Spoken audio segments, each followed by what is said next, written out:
우리가 사는 서부에서 자동차를 타고 동부로 가든지 아니면 동부에서 서부로 넘어오게 되면 보게 되는 것이 있습니다. 콜로라도주나 이 남쪽에서는 뉴멕시코 콜로라도주에 지나가면 이 컨티넨탈 디바이드라고 그래서 대륙 분수령이라 이렇게 하는 것을 만나게 됩니다. 그냥 간단히 팻말이 있는 이렇게 굉장한 것은 아닌데요. 이 가상의 선을 그으면 여러분 주로 록키 마운틴을 따라서 그릴 수 있는데 지도를 한번 보시면 이렇게 됩니다. 빨간 줄인데 저 위에 알라스카서부터 밑에 이 멕시코로 저 밑에 남미의 안데스 산맥까지 이렇게 쭉 선을 가상의 선을 그을 수 있는데 남쪽에 밑에 보이는 건 뉴멕시코, 그 외가 콜로라도 주입니다. 이게 뭐냐면 하늘에서 여러분 비가 내리면 빗물이 오른쪽으로 가면 대서양이나 그 다음에 걸프 멕시코, 멕시코만을 따라가고 왼쪽으로 빗물이 흘러가면 태평양 쪽으로 간다고 하는 그 빗물의 분수령을 이렇게 표시해 놓고 있습니다. 오늘 본문이 이런 성경 누가복음의 분수령을 갖는 이렇게 컨티넨탈 디바이드 같은 이런 곳이라 볼 수 있습니다. 51절에 보면 예수님께서 하늘에 올라가실 날이 다 되었다고 그랬어요. 예수님께서는 예루살렘에 가시기로 마음을 굳히시고 심부름꾼을 앞서 보냈다 말씀하셨습니다. 예수님이 이 땅에서 사람들에게 나타나시는 우리 공생애라고 그러죠. 퍼블릭 라이프. 그 기간 동안에 예루살렘을 몇 차례 방문하셨어요.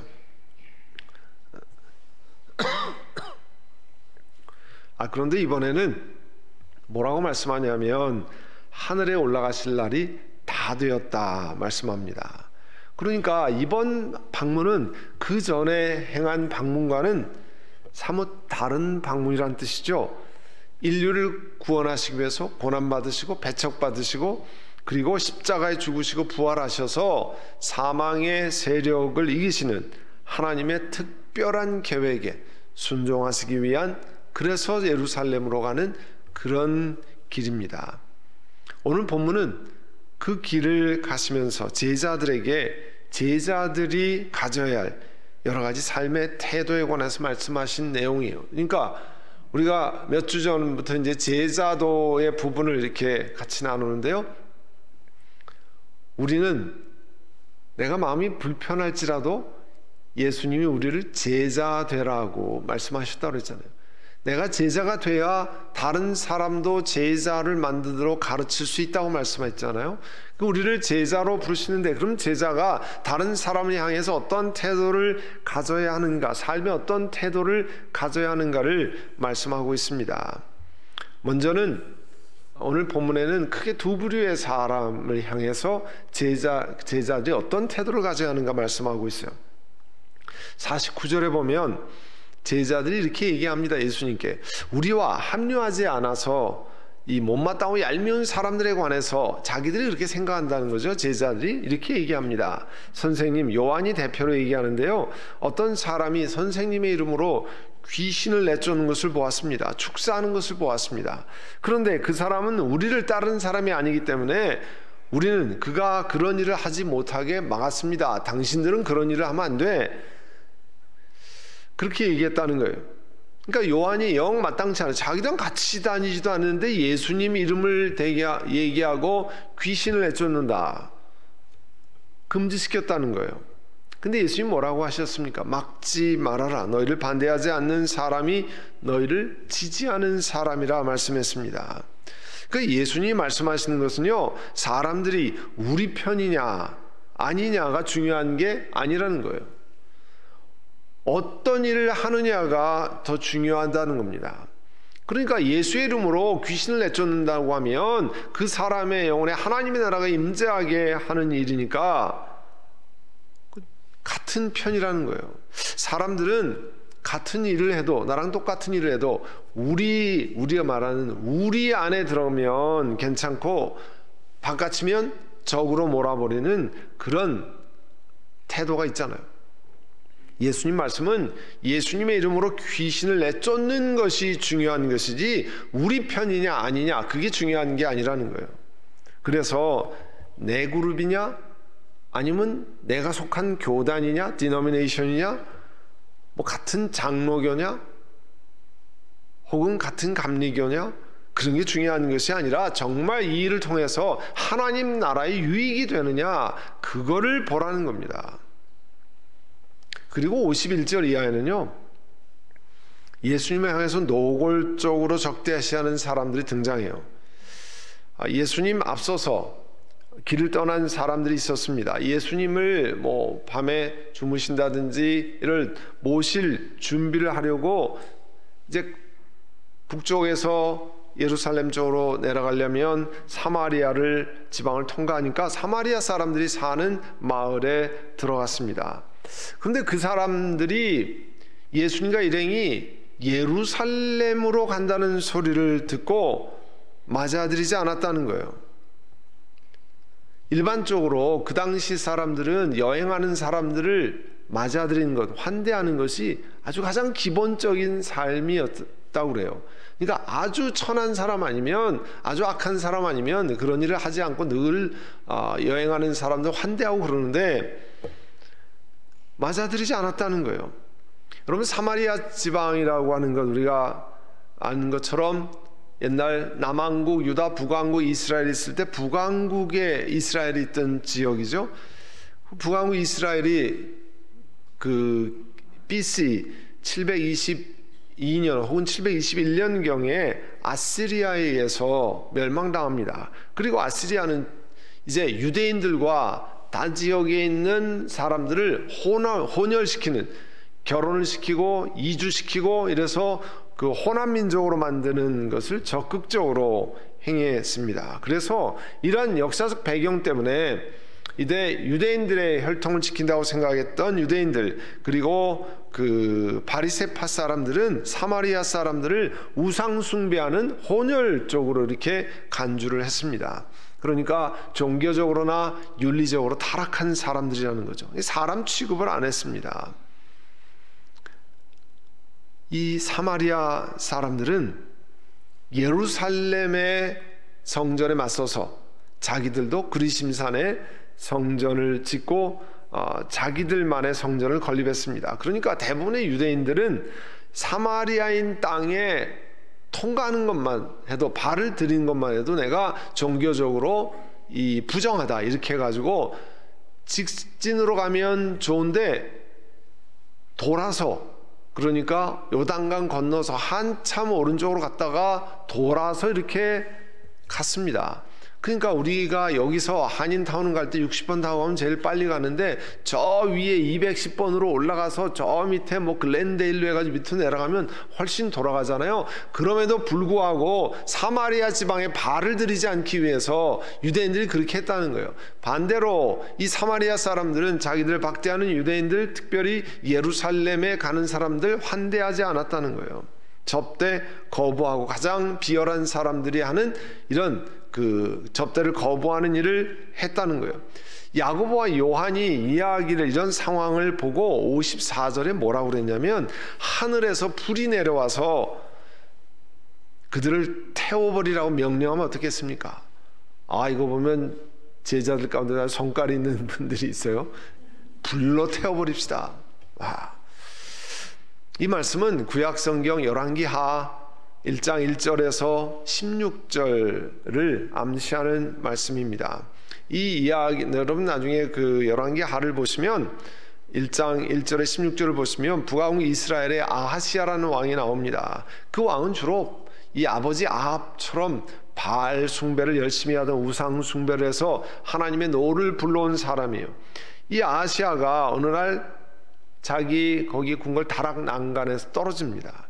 그리고 생명이 위협을 받는 부상을 입어요. 그런데 이 이방 사람인 블레셋 지역 그곳에 사람을 보내서 이 우상에게, 그 당시 파리의 대왕이라고 하는 바알세붑에게 보내서 내 병이 낫겠습니까 안 낫겠습니까 뭐 이런 거를 묻습니다. 그 신하들이 물으러 가는 자리에 선지자 엘리야가 뭐라고 하냐면, 왕이 신하들을 만나서 아니 이스라엘에 하나님이 계시지 않느냐, 그런데 누구한테 물으러 가느냐, 하나님께 물으러 가야 되지 않냐, 그래서 너는 그 왕에게 전하라. 내가 올라가 누운 그 병상에서 이제 일어나 내려오지 못하고 분명히 거기서 죽게 되고 말 것이다, 이런 얘기를 전하라, 그렇게 했습니다. 그래서 왕이 이야기를 듣고 이 사람 틀림없이 선지자 예언자 엘리야다, 그래서 50부장과 50명의 군사들을 동원해서 엘리야 예언자를 잡으러 갑니다. 그때 이 50명을 통솔하는 50부장 그리고 50명의 군사들이 이제 엘리야가 명하는 명에 따라 하늘에서 내려오는 불로 불사름을 당하는 사건이 나와요. 그게 2번이나 반복됩니다. 3번째 가서야 겨우 그 50부장이 간절히 구하고 해서 엘리야가 아하스 왕에게 가는 그런 내용이 나타납니다. 엘리야는 하나님이 오래 참으시는 그런 성품을 이렇게 부인하는 그런 뜻으로 하는 것이 아니고요, 하나님을 무시하는 것이 얼마나 심각한 결과를 불러오게 되는지를 보여준 사람이었습니다. 하나님을 무시하고 우상에게 가서 하나님의 뜻을, 사람의 뜻, 그 미래의 뜻을 구하는 그런 것에 대한 하나님의 심판을 보여주는 거죠. 그런 것처럼 이 제자들 야고보와 요한이 불이 내려와서 좀 태워버리라고 하면 어떻겠습니까? 그 옛날에 엘리야가 한 것처럼요, 이런 것을 암시하고 있습니다. 그때 예수님은 이렇게 이야기하는 이들을 꾸짖었어요. 우리를 이해하지 못해서 적대시하는 사람이 있을 수 있습니다. 우리가 예수 믿는 것 이해하지 못해서, 혹은 여러분 가정에서, 직장에서 우리가 예수 믿는 것 그 깊은 뜻을 잘 모르니까 우리를 적대시할 수 있습니다. 박해할 수 있습니다. 그런 사람들을 이렇게 제자들처럼 불이 내려와서 좀 어떻게 멸하면 안 되겠습니까? 저 나를 못 살게 온 사람, 저 사람이 어떻게 좀 뭐 어려운 일을 당하면 안 되겠습니까? 이렇게 하지 말라는 거예요. 적대시하지 말라. 그리스도를 따르는 사람이라면 그렇게 하지 말라는 거죠. 우리가 아는 사도행전에 나온 스데반 집사님, 유대인들이 그가 하나님을 모욕한다고 엉뚜당뚜한 그 죄목을 갖다 붙이고 유대인들에게 돌에 맞아 죽어갔습니다. 그리고 그는 그럼에도 불구하고 그들을 향해 분노하지 않았습니다. 오히려 하나님께 용서를 구했어요. 주 예수님, 내 영혼을 받아주십시오 부르짖은 다음에 무릎을 꿇고서 큰 소리로, 주님, 이 죄를, 이 돌을 던지는 저 사람들에게 돌리지 마십시오. 그리고 스데반이 잠들었다고 하는 내용이 나옵니다. 예수님이 그들을 적대시하지 말라 말씀했습니다. 예수 그리스도를 따르는 사람이 어떤 길을 가느냐는 것을 보여줍니다. 또 그 다음에 이제 57절 이하에 나오는 3가지 예가 나오는데요, 거기에 다 중요한 단어들이, 반복되는 단어들이 있는데, 그리스도를 따른다, 그리스도를 따르면, 뭐 그런 따른다고, 예수님을 따른다는 내용이 나와요. 예수님을 따를 때 어떤 자세로 따라야 하느냐 하는 것을 예수님이 말씀합니다. 57절에 보면 제자들과 예수님이 길을 가고 있는데 어떤 사람이 예수님께 말했어요. 나는 선생님이 가는 곳이면 어디든지 따라가겠습니다. 예수님께서 그에게 이렇게 말했습니다. 여우도 굴이 있고 하늘을 나는 새도 보금자리가 있는데 인자는, 나는 머리 둘 것이 없다, 마치 노숙자같이 제대로 된 거처가 없다, 이렇게 얘기하셨습니다. 아마 이 사람은 제자들과 가니까 당시 유대인의 랍비, 선생님이잖아요. 선생님에게 배우는 사람을 쫓아가서 배우는 정도로 생각했던 것 같아요. 그런 배우는 제자, 스승을 뒤에서 길에서 뒤따르고 선생님에게 그냥 순종하면 되는 이런 디사이플 정도로, 랍비의 디사이플로 생각했습니다. 그런데 예수님이 뭐라고 말씀했어요? 머리 둘 곳이 없고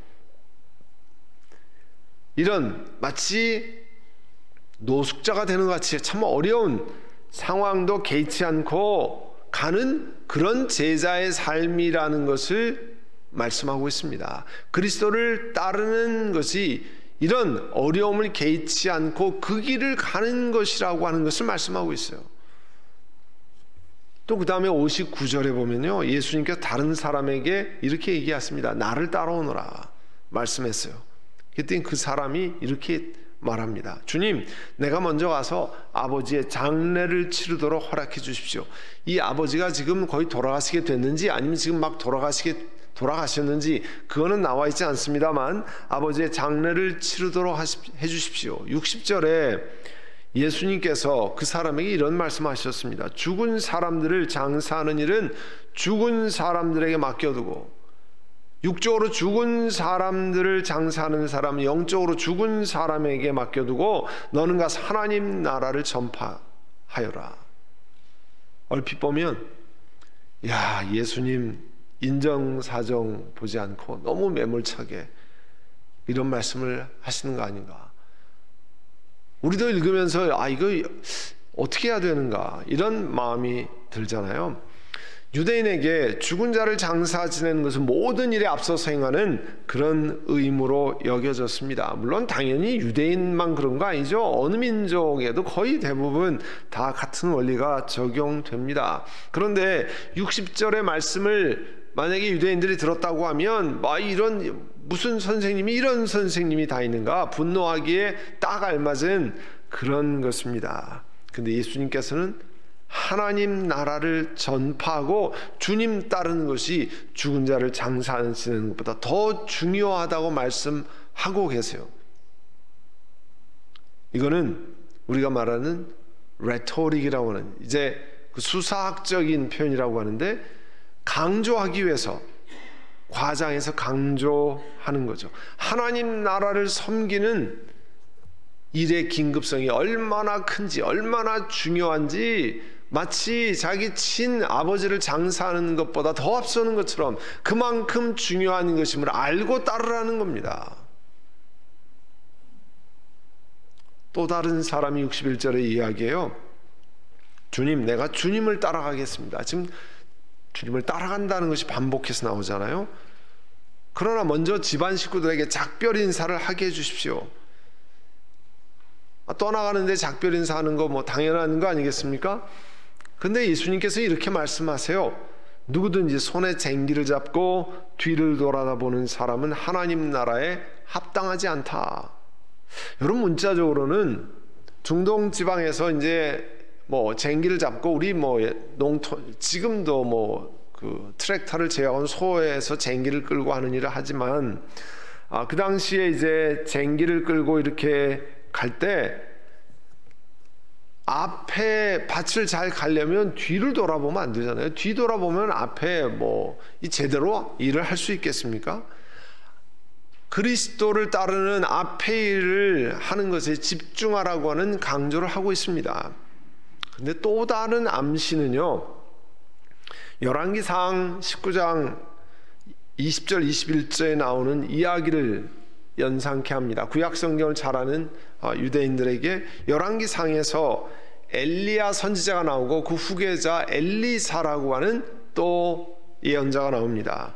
그런데 그 엘리야 선지자가 자기의 후계자가 될 엘리사를 찾아갑니다. 가보니까 그가 큰 농사를 짓고 있어요.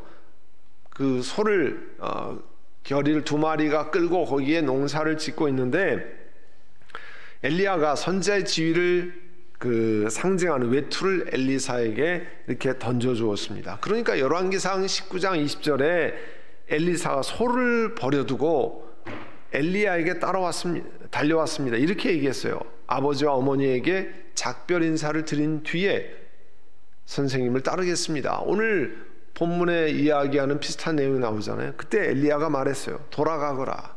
내가 내게 무엇을 하였기에 그러느냐.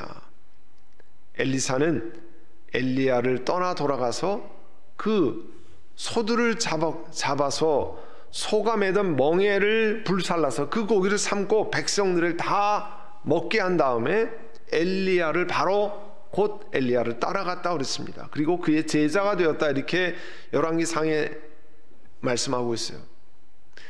이 말씀을 암시하면서 딱 그 이야기라는 말씀은 하지 않았지만 암시하면서 제자로 예수님을 따르는 일은 이렇게 결연하게 행동하고 그리스도를 따르기 위해서 결단하는 일을 수반한다고 하는 것을 예수님이 말씀하고 계십니다.